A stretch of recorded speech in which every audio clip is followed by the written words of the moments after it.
इस वीडियो में आप जानेंगे कि जमानती और गैर जमानती अपराधों में अंतर इनमें अंतर क्या होता है, और दूसरा कि किन अपराधों में आईपीसी की धारा किन धाराओं में या किन एफआईआर में आपको जमानत मिलेगी और कौन सी धाराएं कौन से अपराध गैर जमानती जमानत नहीं मिलेगी, आप खुद पता लगा लेंगे। चलिए शुरू करते हैं। फर्स्ट पॉइंट शुरू करते हैं, जमानती और गैर जमानती अपराधों में क्या अंतर है। इससे पहले आपसे कहूँगा अंतर जानने से पहले कि यदि आप कोई भी लीगल एडवाइस लेना चाहते ले सकते हैं। कॉन्टैक्ट नंबर वीडियो की डिस्क्रिप्शन में है।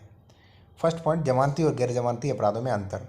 तो देखिए, जमानती अपराध वे अपराध हैं जहां किसी व्यक्ति को जेल की कैद से मुक्त करना अधिकार का मामला है, यानी कि उसे जेल की कैद से मुक्त करना, उसे छुड़ाना या छोड़ना, ठीक है, मुक्त कर देना है कि फ्री कर देना, अधिकार का मामला, यानी कि उसके अधिकार का मामला है।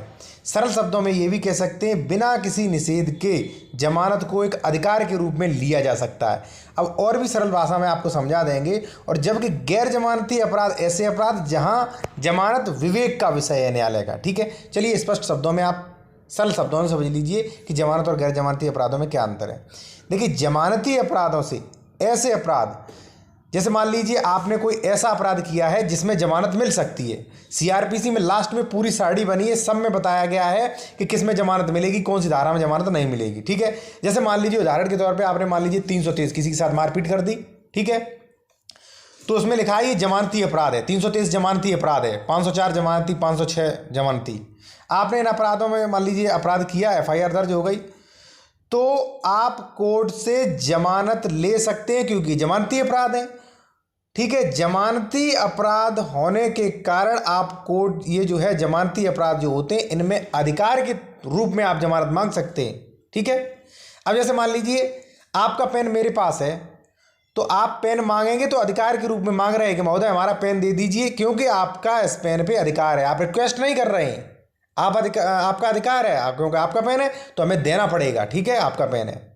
ठीक, तो यदि मान लीजिए आपने कोई ऐसा अपराध किया है जो जमानती है, ठीक है, तो आप उसमें अधिकार के तौर पे जमानत मांग सकते हैं, यानी कि जमानत आपको मिल जाएगी श्योर। ठीक है, क्योंकि अधिकार है आपका, और जहां अधिकार है अधिकारों का हनन कोई कर नहीं सकता। ठीक है, अब बात करते हैं, आपने कोई ऐसा अपराध कर दिया जिसमें लिखा है गैर जमानती अपराध। मान लीजिए आपने 304 धारदार हथियार से किसी को मार दिया, आप पे 304 में एफआईआर हो गई, 304 में अपराध कर दिया आपने।